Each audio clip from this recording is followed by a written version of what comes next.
Sunday, 8 December 1985. Avidya and Vidya Shakti.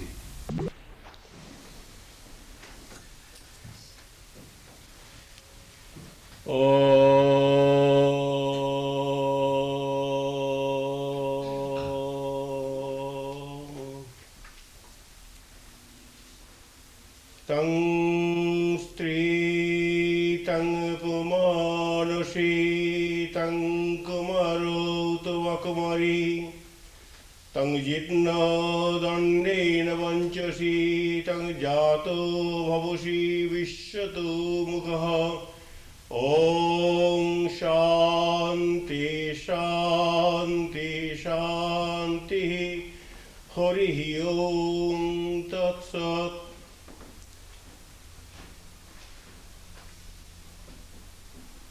The Vedic mystic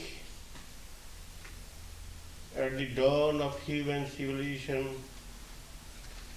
intuitively experienced within himself that transcendental reality which he has articulated in this verse to be found in the Shakti Upanishad.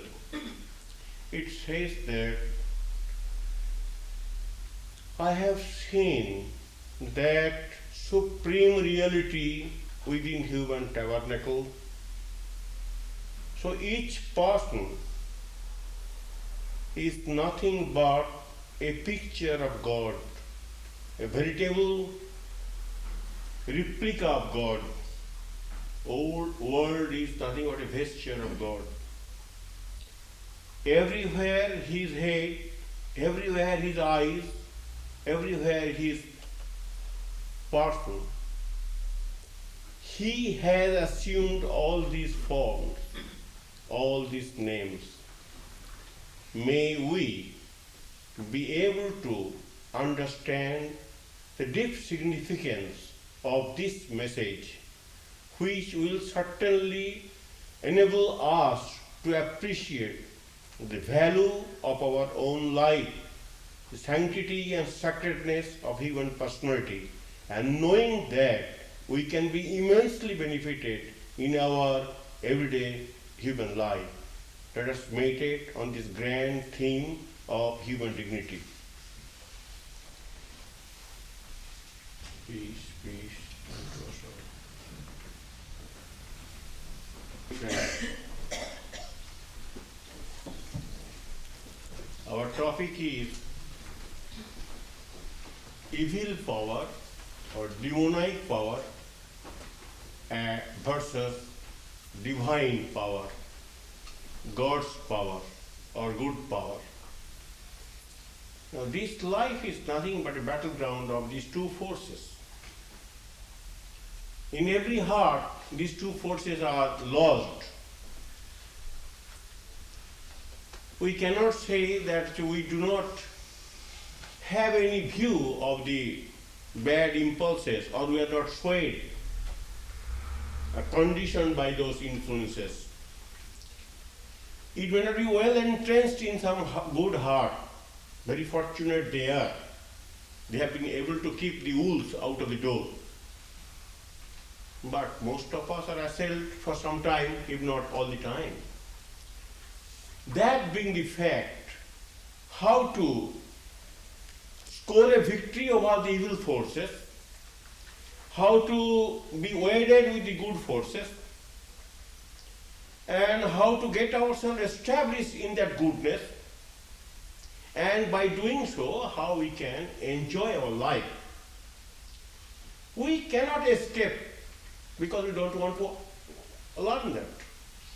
Or like an ostrich, as a bird, keeping the head low, we cannot avoid the sunstorm. So ignorance will never help us to escape the dangers of human life. Only knowledge can help. So that's why knowledge has been extolled in Hinduism particularly as very, very efficacious, indispensable, and the only friend of human life which can help us to understand the significance of life, the snares of life, and the exit gate which can enable us to find the beatitude. So these three gunas, in Hindu thought it is called, or three types of emotions. Ramakrishna beautifully describes that from Gospel, that Satya preserves. Function of Satya means it preserves. It gives enlightenment. And Rajas means it creates. It creates ambition in human mind. It makes us dynamic. And that dynamism is geared to enjoy the life. Dynamism is devoted for the enjoyment of life. And tamas means which destroys, stagnates, makes us vegetable, indolent, sloth, and all that. But God is beyond three gunas, or three attributes, or three types of impulses. He is beyond that. And he says that none of the three gunas can teach truth. They are like robbers who cannot come to a public place for fear of being arrested. Nowadays robbers can come by wearing a mask. Nowadays you have seen, when they do anything, they wear masks because they should not be identified. Anyway, Shakti, Rajas and Tamas are like so many robbers. Listen to a story. Once a man was going through a forest when three robbers fell upon him and robbed him of all his possessions. One of the robbers said, "What is the use of keeping this man alive?" So saying, he was about to kill him with his sword. When the next robber interrupted him, saying, "Oh no, what is the use of killing him? Tie him hand and foot and leave him here." The robbers bound his hands and feet and went away. After a while, the third robber returned and said to the man, I am sorry. Are you hurt? I will release you from your bonds." After setting the man free, the thief said, the Shakya, "Come with me. I will take you to the public highway." Not to the highway, from distance. After a long time, they reached the road. Then the robber said, "Follow this road, and over there is your house." At this, the man said, "Sir, you have been so good to me. Come with me to my house." "Oh no," the robber replied, "I can't go there. The police will do it." But anyway, he has given a good information. This world is itself in the forest. Don't think that you have to go to Central Park at night. Central Park is here. The three robbers, the prowling here, are Satya, Rajas and Tamas. It is they that rob a man of the knowledge of truth. That's most important point here. That we have got, which we told from the scriptures or from the experience of the illumined soul, that truth is lying embedded in every human tabernacle. Now, why that truth, which is so palpable and so evident in human heart, is not available for our happiness, or we do not feel its impact in our everyday life? Because the truth lies hidden under the coverings of these worldly thoughts, temptation and distractions. Unless we are able to eradicate or control those thoughts to a certain extent, mind is not made free. So mind is always occupied with those thoughts. Mind has got no time, no energy, no orientation to think of the supreme beatitude which alone can give us wisdom and peace. How to make mind free from the obligations of these worldly thoughts and ideas is the question of spiritual discipline.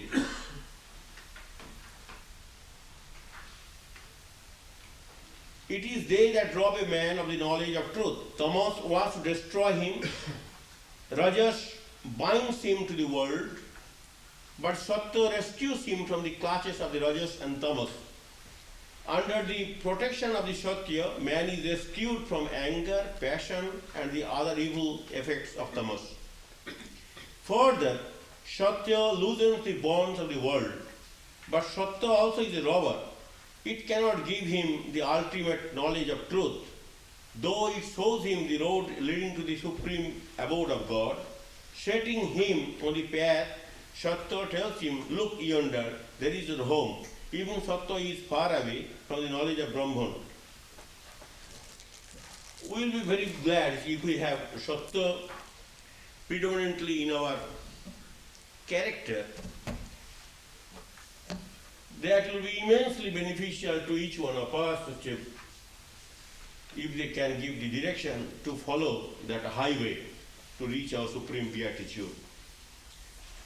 This is, in one way, in a poetic way, Rabindranath Tagore in his Gitanjali has put it. We are all prisoners, as Swami Krishna says. So he says that, prisoner, tell me, who was it that bound you? It is my master, said the prisoner. I thought I could undo everybody in the world in wealth and power, and I amassed in my own treasure house the money due to my king.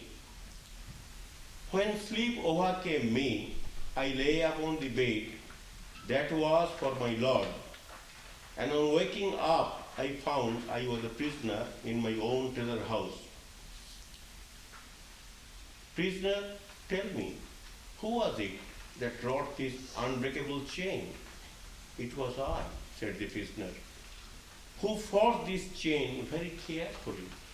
Very carefully we have cultivated these passions down the edges for many lives, so they are well entrenched.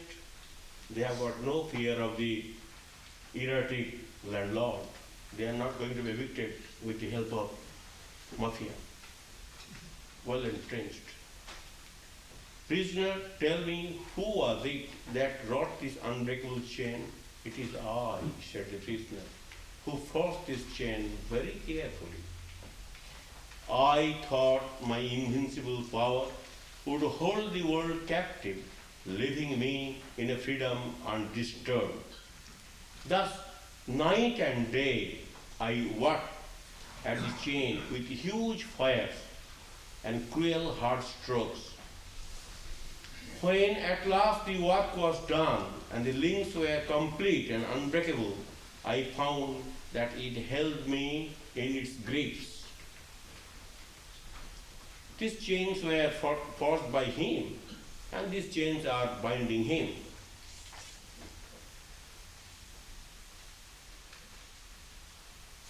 So,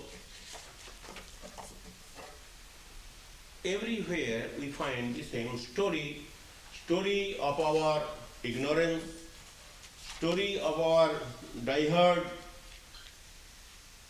human habit of following the delusions of life, and story of suffering. But modern scholarship will say man is born free, but everywhere he is in chains. So first few years we may test the freedom. Oh, I am free, I can do anything. But when sobriety dawns, when after due reflection we find our incapacity, our weaknesses, and consequent our suffering, and we try hard to attain freedom, but due to our well-entrenched practice for many years, these vices or weaknesses cannot be undone overnight. Mind becomes weak, we become depressed, and we do not find that rosy hope or optimism called that man is free. Well, it is said that a friend who always gets loan from his friends is always optimistic. And the friend who never gets any loan from other friend, he is pessimistic. So long you have got some good friends around you and oblige you, you are very optimistic. What's that? I have got no money, I will get money from some friends. Friends will always oblige me. But those who have got some bitter experiences in not having any loan from others, they cannot afford to be optimistic. So, whole point is this. We should all memorize the passage or at least read very sincerely the 16th chapter of the Bhagavad Gita. If you read that few verses there, then you'll find what are the problems of life and why the problems of life. Today, everywhere we find problems, everywhere. Now, these problems are coming from ignorance.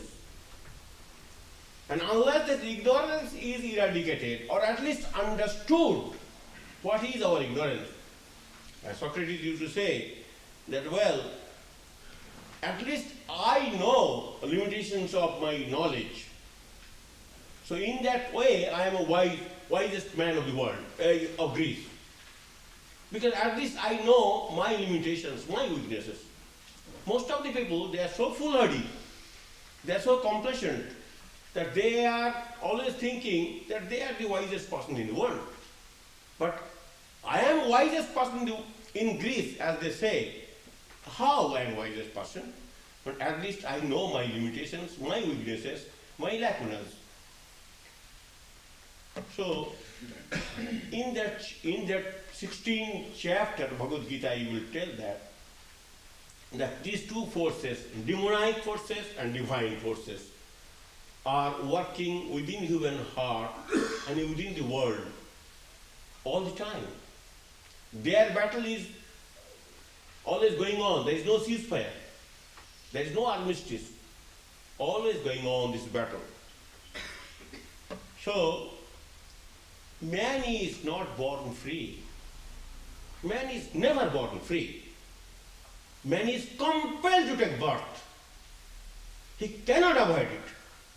His karma will force him or her to take birth. He had desires to enjoy life. How the desires will be fulfilled unless birth is taken? If I want to go to Rome, I cannot sleep in my cot. I have to take a plane. My desire will never be fulfilled unless I make an effort to go to Rome. So we are all born. We are compelled to take birth. Compelled. Because we have cherished desire to enjoy the world. How world can be enjoyed, how happiness can be derived, how peace can be experienced unless we are giving the human tabernacle, human body. So according to Hindu scriptures, we are all taking birth to enjoy our karma. So,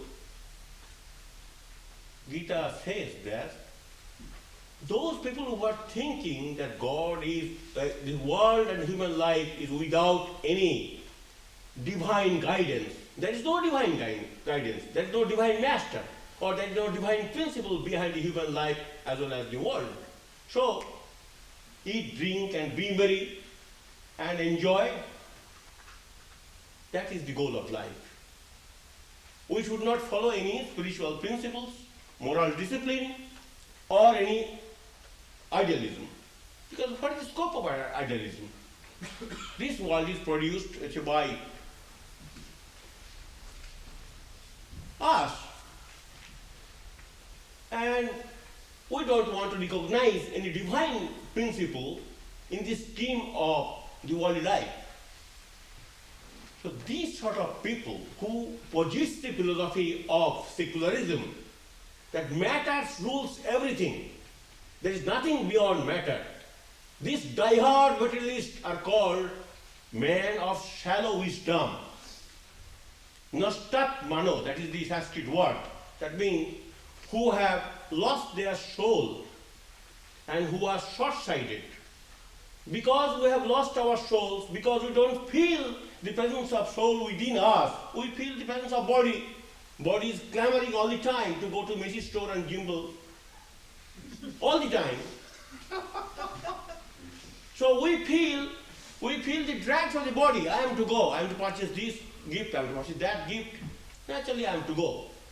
So we know that we have got body, we have got mind, we have got senses, we have got passions, we all know that.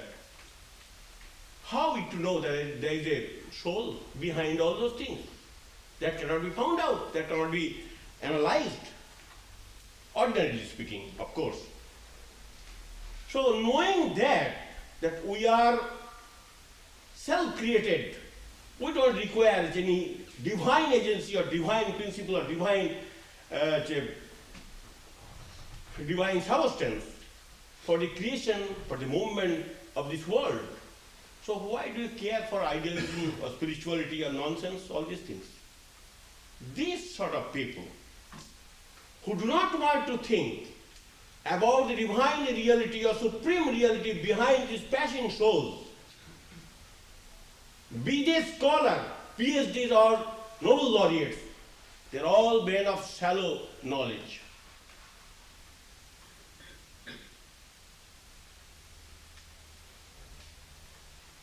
Gita says, Nostat Mano, they have lost their soul. They don't feel the presence of the soul. They are not aware of the divine element within themselves.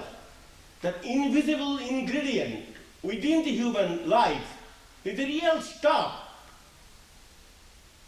which animates, energizes the psychophysical organism. Psychophysical organism cannot live, cannot stay in this shape, in this form, and can discharge its function without that supreme element which is invisible ingredient of your life, and that is called God. And we don't want to take note of that supreme reality within ourselves or behind this world. That's why we are called men of shallow knowledge. Whitehead in his philosophy writes that what I am objecting to is the absurd trust in the inadequacy of our knowledge. We know everything because we have gone to the moon, and you know few physics, chemistry, and biology, and written some books which are not read by the people. As our friend said, 2% people read books. So we know everything. So why should we care for all this divine guidance? What divine guidance? Go to the psychiatrist. He will solve all problems. They are committing suicide and they will ask you to commit suicide also. The largest number of people who are committing suicide, they come from their stock. I read in India 20 years before, cutting is with me, and you can get evidence from this modern information. Why? Because blind leads the blind. They are blind, they do not know what human life is. They have got no right to give any guidance to the people for their real well-being. That does not mean that they do not serve any purpose. They serve for some purpose, certainly. But without the proper knowledge, nothing can be done. So, Whitehead writes that what I am objecting is the absurd trust in the inadequacy of our knowledge, the self-confidence, we know everything, of the lauded people is the cosmic tragedy of modern civilization. We are led by these high priests, engineers, technologists, scientists, sociologists. These high priests are guiding our society, and we are landed into high trouble also. So the false values are being entertained by us due to die-hard ignorance about the reality of life, reality of the world. So the delusion comes, delusion cheats us, and delusion never gives us opportunity to become happy. Now, I shall tell you a beautiful anecdote connected with the life of Confucius. You know, Confucius' teaching has shaped this Chinese civilization. They are wedded to Confucianism and they are very much benefited by his teachings. Although he was not believing in God in that way, still he asked people to cultivate moral values of life. Without moral values of life, people cannot be happy anywhere. So that insight, that knowledge has to be gained by each one to pinpoint one's attention to that direction. So there will be some teacher to tell you about the moral values of life and its tremendous benefit in the scheme of human happiness. When Confucius, along with some students, was strolling in a particular place, this anecdote you can find the story of human civilization by Will Durant. Then they heard an old widow is weeping profusely and bitterly. Naturally, he was very much touched by that agonies, and he sent his emissaries to inquire. When some students came and inquired, they said, what has happened? Well, I have lost my son in this place. Yesterday he was killed by a wild animal. Then she told, you know, some years back, in this very neighborhood, I also lost my dear husband in this similar way. Not only that, some years back, I lost my father-in-law in the same neighborhood in the same way. Then they were flabbergasted, and the young students asked her the supreme question, why do you not change your neighborhood? Why do you not shift your residence? This place is already very bad. You have lost 3 persons in the similar way. You are right. But you know, I am old. And anyway, I will die. And human beings cannot avoid death. They can destroy everybody, but they cannot destroy death. Death is there. But I can avoid death in another way. By having some spiritual guidance, by having some philosophical discourses, by having some inspired teaching, I can eradicate evils and can meet the challenge of death in a cheerful manner. I am not scared by the death. For that reason, I do not want to shift my residence from this place, because in this place I have got one great advantage of coming in contact with Confucius, whose discourses, whose teachings, whose illumined thoughts and ideas gives me perennial source of inspiration. I live by their teachings, and I will be deprived of that supreme teachings if I shift my residence from this place to that place. Herein lies the supreme importance of having certain proximity to an ideal environment which will supply you the motivation to live a happy, contented, peaceful life.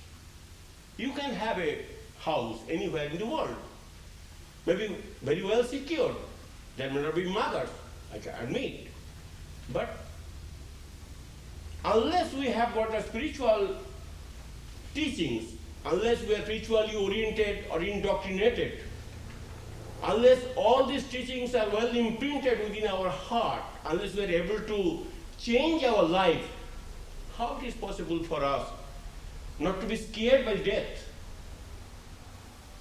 Death and many other things is bound to create terror in our heart, however secure place we may find,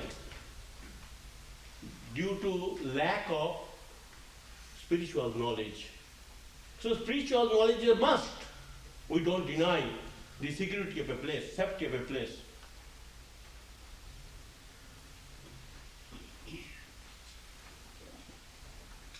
So in that very chapter you will find that the divine attributes have been delineated, that you know. The attributes which preserve us, which makes us happy, which prompts us to elevate our character, which gives us certain guidance to live peaceful human living.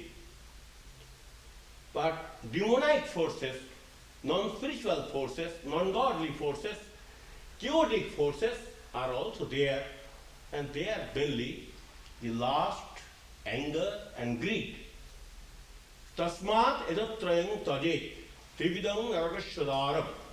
These three, enough, are well matched to fight against the divine forces. Divine forces are 25, 26 categorized. But these three are enough to oust them.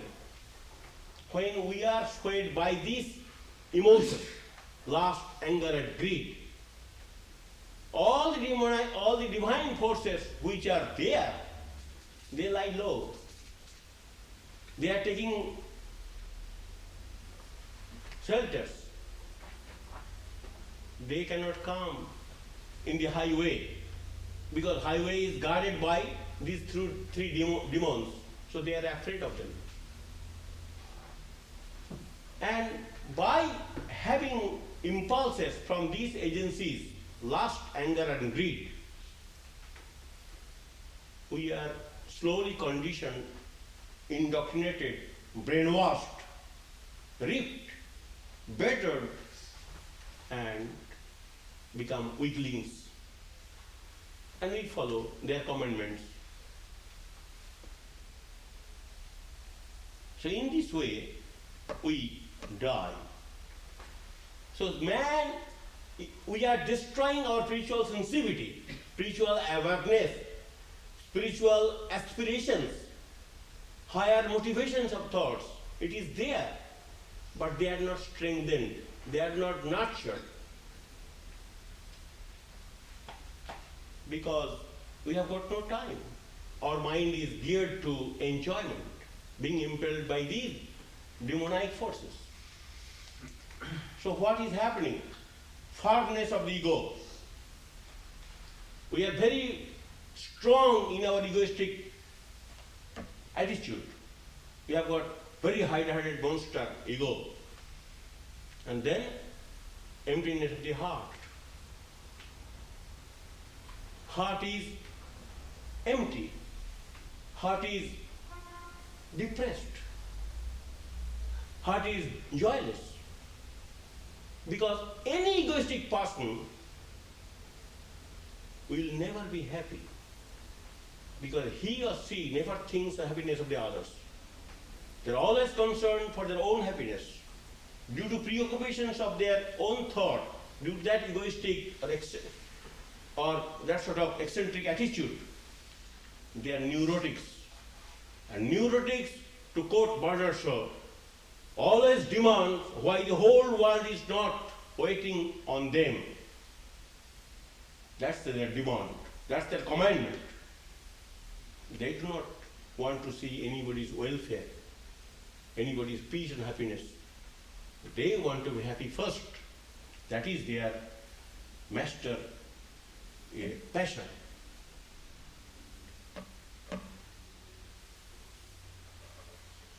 Now, what we are happening, being impelled by those things, we have got entertainment, excitement, and exertion. 3 E's. Entertainment automatically lead to excitement, and after having a good deal of fun in singing and dancing, roundless singing and dancing, a thoughtless round of dancing and singing, we are exhausted, we are tired, and we take sleeping drugs. So to counteract this 3 E, excitement, entertainment, excitement, and exertion, we have to counteract another E, that is education, the real type of education which will give us growth, development, and realization. When we will be able to realize our mistakes, then certainly we will be able to correct ourselves. So, today, most of us are trying to have some self-knowledge. There is a crave for self-knowledge. Why we are unhappy and how to become happy. That means we are all trying to understand the loopholes of our weaknesses. We are trying to understand why we are so miserable. So everybody, or more or less most of the people, are trying to search for real knowledge, self-knowledge, knowledge of God.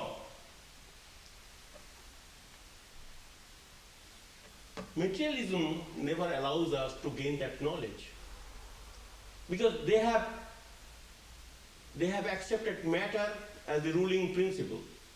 They do not want to see anything beyond matter, so they don't bother about super mundane life. So materialism inevitably brings ignorance about ourselves, and that does not give us any chance to make ourselves free from the clutches of delusion, and this deluded life is hooked, becomes prisoner, becomes victim, becomes slave, and consequently become unhappy. Now, Eric Fromm, one of the great modern, he has passed away recently, a writer on psychology, in his book, The Art of Being Nobody. Of course, we want to be somebody, no doubt, but we can control our body consciousness and can live a human life. We don't want, by nobody means not that we are going to lose our personality. He says that there is a dangerous threat in the air these days. What is the threat? The threat of our being thought for, ruled, regulated, pushed around, made into things. There is only one weapon against that.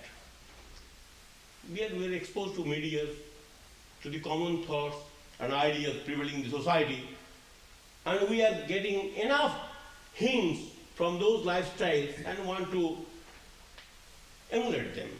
By constantly emulating these examples, by not thinking at all, we have allowed ourselves to be controlled by the situation, by the modernism, and consequently we become victim of modern delusion. There is only one way, only one weapon against that. And what is that? The weapon is this self-knowledge, the unique and incalculable reality that is a human soul. So, self-knowledge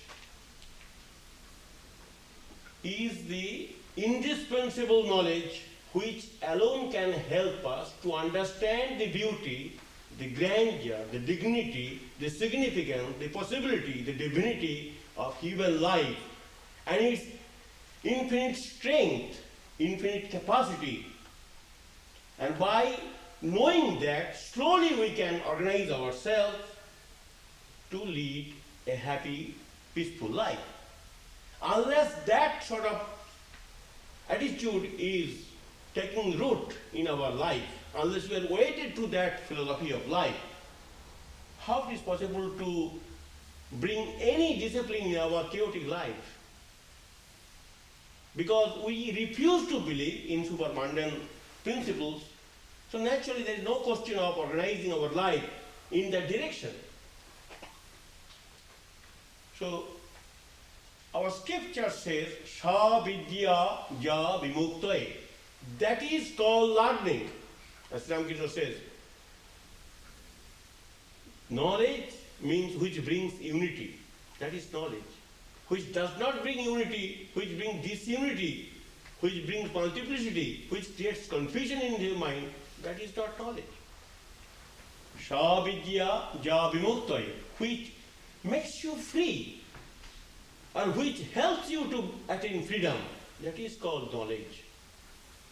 And other things are mere information, mere knowledge, not wisdom, not the transcendental experience or illumined thoughts which can help you to enjoy peace and beatitude. Sa Vidya Ja Vimuktaye. If I remain prisoner, if I am slave all through my life, if I am swayed by my impulsive passions, how can I say that I am a wise man or I am a man of knowledge?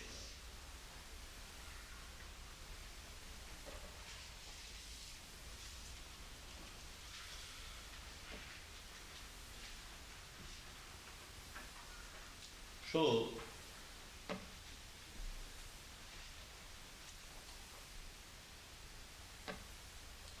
how to do that? In the Frederick the Great, in that great life there is one anecdote. He has told a story about a person whom he knew. He was well established, he was educated, he was working in the court of Frederick the Great. But due to his gambling habit, he lost everything. He was pauper. Somebody took pity on him and approached him, I shall give you money. You can clear your debts. But you have to give one assurance that you won't waste the money in gambling. He says, I cannot give you that assurance. The moment I shall get money, I will go to the gambling den. I am so intoxicated. I am so conditioned and influenced by their thoughts. It is not possible for me. I know my miserable states. But what you are asking me, it is impossible for me to assure you or to give my word because I have lost my soul. I am just a slave of my mood, and mood does not give me any chance to make myself free and to enjoy that state of life which I used to enjoy previously. Thank you, sir. I am sorry. That is a great lesson. When we are swayed by emotions for a long time, and when we do not try to eradicate them, when we do not want to make ourselves sober and disciplined, we give chance to be swayed by that passion for a long time. I don't say it is impossible, but very difficult. Mind is hooked. And the genuine aspirations to become good, to become free, to become decent, to become honorable, gradually goes away. That aspiration is not there. It is lying low, it is stultified, it is dwarfed. As it were, it is eclipsed. So it is harder to do than to know what to do. But this harder thing is also can be made simple, can be made little, it can be practiced, provided we try to solicit the grace from God, who has created this world of Maya, these gunas. Gaina pichetansi devi bhavotisha balatakisha mahaya mahamaya vrishchati. That divine enchantress, or divine critics, or divine power, he has cast his net. He has created this world of glamour. He has tempted our senses. He has allowed us to play. So she is waiting for that supreme chance when we will call upon her, pay visit to her court, submit ourselves to her divine guidance. Mohaya mohamaya priyashchuti balatakisha. That means even the great men of learning, erudition, scholarship, men of celebrity, they are also dislodged. They are also swayed by passions. They also cannot maintain the integrity of character, being assailed by these impulses. We can be free from those impulses when we have attained freedom. Before that, we have to be a little careful and vigilant. We cannot be heedless and careless. Gita says in the 7th chapter, 14th verse, Devi jhesha gunamai momaya duruttaya mameva je prabuddhante mayametang tarantite. Krishna himself understands it. He says, yes, this Maya, this world of ignorance, this world of multiplicity, this world of enchantment, this world of temptation, this world of snare is very difficult to overcome. I do realize that. But there is a way, there is an exit gate. You can escape the fire, provided you try to make use of the exit gate. What is that exit gate? Well, you solicit the divine grace. Oh God, strengthen me. Give me right type of education, right type of motivation, right type of strength to give a battle against the enemies of life. Those who are trying to get any protection from the divine substance or principle of God, Mameva je prabuddhante mayametang tarante, being illumined by the divine energy, being protected by divine guidance, simple persons like Tom, Dick and Harry had crossed, are crossing and will cross. Napoleon may fail, Hitler may fail, Genghis Khan may fail, great potentates may fail, but common person, being protected by God, seeking God's grace, will be able to get rid of this world of snare, this Maya and distractions. Sri Ramakrishna used to say, O divine Beatrix, you are the creators of this world. You have created this enchantment, this bewilderment, this confusion, this waywardness. We are so impelled, we are so compelled by your divine Maya, bewitching Maya, that we are all bewitched, we are all enchanted, we are all tempted, we are all prisoners. We don't find path, we have lost it. Please come to my rescue. Please don't delude me any further. I want to enjoy freedom. And that freedom I want to enjoy through your grace. Otherwise, it is not possible for me to make myself free from the clutches of these demons. So Sri Ramakrishna, with folded hand, used to pray to the Divine Mother and has taught her that great prayer that if we want to feel the dignity of human life, if we want to make ourselves free from the clutches of these demons, we have to solicit the divine grace, which will be available to us, to any one of us, sincerely trying to have that, sincerely feeling the desperate condition of a prisoner and want to be released from the shackles of the bondage. Daivi Jhesha Gunamai Momaya Durottaya Mameva Je Prabuddhante Maya Me Tandarantite. With divine support, with divine grace, with divine motivation, with divine impulse, the common people down the ages had crossed, are crossing, and will cross. So there is no fear at all for a devotee, genuine seeker of truth. You have not heard. I shall tell you one anecdote. That's why Gita says, Upanishad says, the Katha Upanishad says that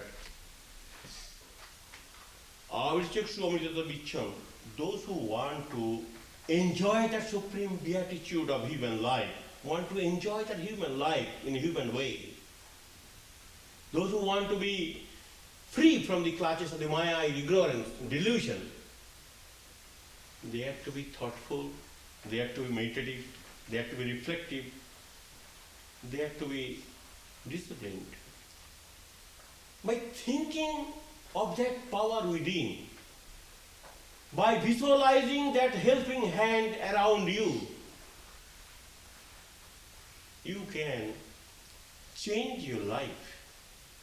You can accept the divine help which is given to you free of cost.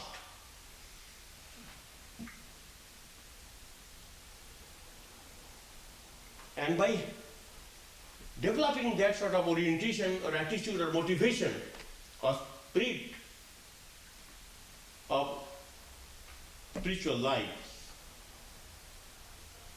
we are impelled to think in a different way and trying to seek the grace of God to enable ourselves to enjoy that free status. You know, Swami Brahmananda was married. His brother-in-law was Manomohan. He was a very close devotee of Sri Ramakrishna. Those who are well acquainted with the literature, they know. Manomohan's one sister was married to one gentleman, his name is Balaram. Such is the spell of Maya. In that holy family, that Balaram was one of them. But he used to torture his wife because wife was a devotee of Sri Ramakrishna. So these tales of woes and agonies were told by Manomohan and Manomohan's mother. They are all acquainted with Sri Ramakrishna. Sri Ramakrishna knew these stories. Sri Ramakrishna, when he was Kashipur garden house, about to pass away, even in that state he had to be concerned for the well-being of the devotees. He cannot be careless. He cannot think of God all the time. He had to think of human being, suffering human being, actually God in the suffering human being. So he asked Manomohan, bring Balaram one day. Balaram was persuaded to come by Manomohan's mother, Manomohan and other. Even Ramchandra Datta also their relation, Ramchandra Datta. But he was not paying any heed and he was just giving saying certain please. Well, I've got no time, this and that, I shall go like that.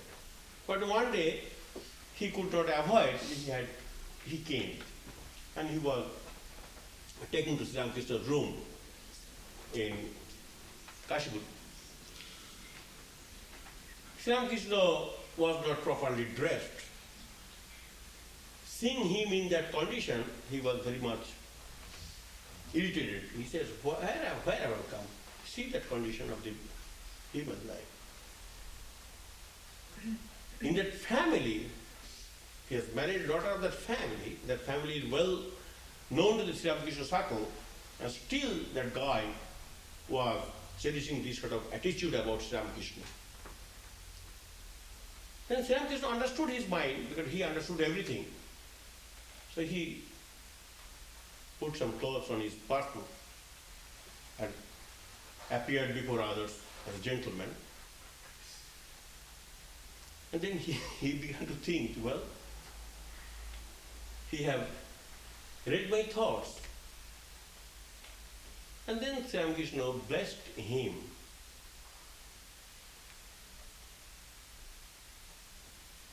And he did not feel at that time, of course. He has written his diary. Diary has been published. From the diary I am telling you, after the death of his wife and Manmohan's sister in 1902, he joined Ramakrishna Mission and became a monk. What I am trying to hint at, our impulses are there. Your degree in Columbia University will not help you to control that impulses unless you are bent upon controlling it by developing some spiritual awareness. But that awareness can be enkindled in our heart. We can be inspired to wage a battle for that freedom, provided we are given to understand the reality of human life, that divinity is imprisoned in human tabernacle, divinity is pressing hard for its release. And unless that spiritual experience is gained, it is not possible to be happy with human body, human mind, and human senses, or in a human way. So spiritual awareness is a very important thing of human life. So that awareness was enkindled in him, although he was a rogue. As Gita says, very beautifully says, that all the prodigal children, however degraded they may be, dehumanized they may be, still everybody has got hope, great hope to be redeemed. If they are willing to seek divine guidance. This boy was not willing to seek, but he was ushered in. He was persuaded to come. He had hesitation. He was not accepting Sri Krishna as a divine personality. Notwithstanding all these blemishes, Sri Krishna sought his grace and he was changed.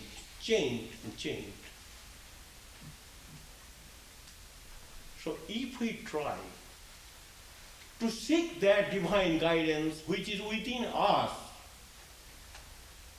by constantly seeking that divine guidance, we can surely improve our position and surely in course of time can see that freedom, enjoy that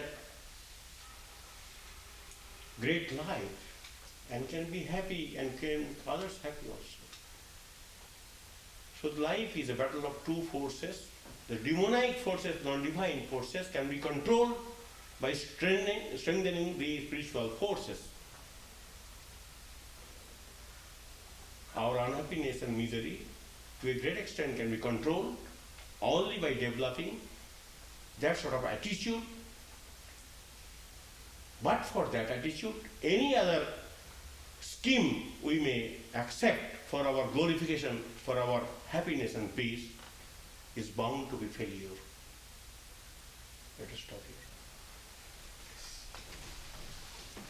Friends, we have got one important announcement. We had a great friend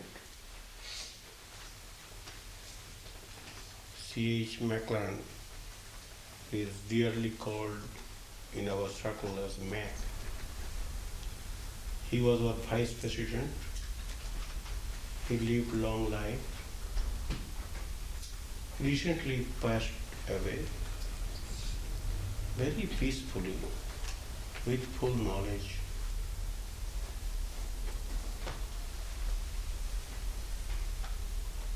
He was suffering from heart trouble and other old age ailments. We went to see him in hospital in Long Island. And we got the report that he passed away very peacefully with full knowledge. He came to the Vedanta Society as an agnostic. He wrote one article in Bhagavad Gita, I read it a long time before it was published. From doubt to faith. He had his doubt, he came to the society, being exposed to these thoughts, he was able to get himself established in spiritual life. And we find in his last hours that really speaking, due to that knowledge, due to that insight, due to that devotion, due to that involvement with a spiritual environment, he passed away very calmly, quietly, with full knowledge. It's a glorious exit, no doubt about it.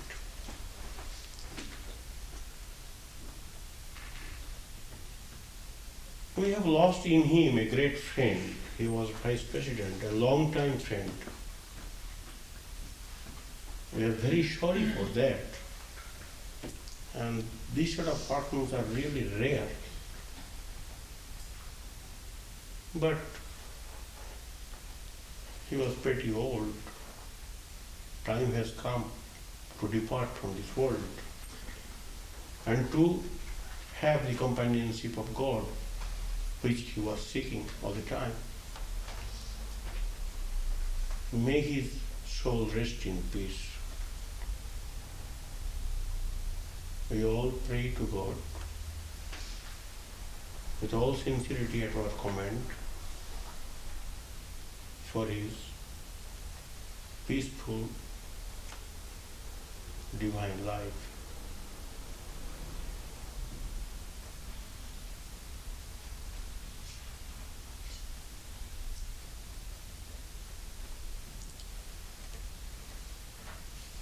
Meditation. Om Asato Ma Satgamaya Tamoso Ma Jyotirgamaya Mrityorma Amitangamaya Avir Avir Maedi Rudra Jate Dakshinang Mukang Tenamang Pahinityam Om Shanti Shanti Shanti Hari Om Tatsat. May he who is the Father in heaven of the Christians, Holy One of the Jews, Allah of the Mohammedans, Buddha of the Buddhists, Tao of the Chinese, Ahura Mazda of the Zoroastrians, and Brahman of the Hindus, lead us from the unreal to the real, from darkness to light, from disease and death to immortality. May the all-loving being manifest himself unto us. May the all-loving being manifest himself unto us. May the all-loving being manifest himself unto us and grant us abiding understanding and all-consuming divine love.